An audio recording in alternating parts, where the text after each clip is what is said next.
Thank you very much, Mr. Chairman. As members of Congress, we take an oath to support and defend the Constitution. So does the President. To quote former Chairman of Joint Chiefs of Staff, General Mark Milley, quote, "We don't take an oath to a king or a queen or to a tyrant or a dictator, and we don't take an oath to a wannabe dictator. We take an oath to the Constitution. We take an oath to the idea that is America." And yet here we are today to talk about an effort by the President of the United States to undermine the Constitution and overturn black-letter constitutional law and statute by royal fiat. Section 1 of the 14th Amendment of the United States reads, I quote, all persons born or naturalized in the United States and subject to the jurisdiction thereof are citizens of the United States." In 1898, the Supreme Court held that the Citizenship Clause of the 14th Amendment guarantees citizenship to the children of foreigners present on U.S. soil, even if their parents are not eligible to become U.S. citizens. In 1952, Congress enshrined this holding into law. Birthright citizenship is the law of the land. But President Trump believes he can issue an executive order and attempt to end birthright citizenship guaranteed by our Constitution. Every court who has considered this order on its merits has soundly rejected it.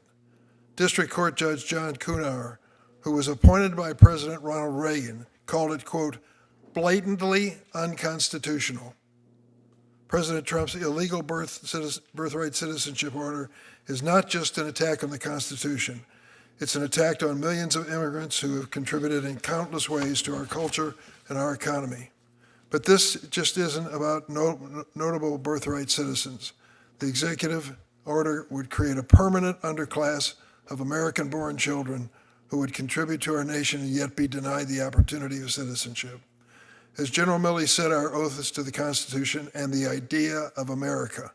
An America I love that rejects a caste system of residence and welcomes the contributions of immigrant families. 1 week ago, Secretary Kristi Noem walked in and sat down at this table. By 48 hours passing, she was removed as the Secretary of the Department of Homeland Security. What is at stake here is a national conversation about immigrants. Do we fear them? Do we hate them? Or do we embrace them as part of America? I certainly hope it's the latter. My mother was an immigrant to this country.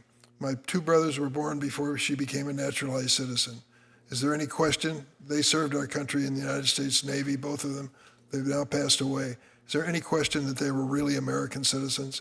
Not in my mind, not in the minds of so many others. We don't have a requirement of allegiance as part of the Constitution. And how are we going to make that judgment if that's what the chairman has suggested? I think it's important that we come to our senses when it comes to the role of immigrants in the future of America.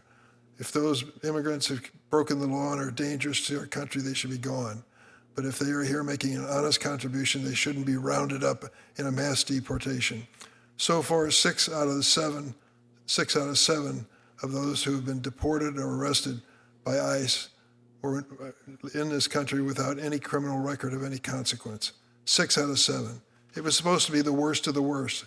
They're rounding up now American citizens, endangering them. Mr. Barranco, thank you for being here today to tell your story. I'm aware of it, and I respect very much what you've given to our country in serving in the Marine Corps. Let us end this fear and hate of immigrants. Let's deal with these people in an honest American way.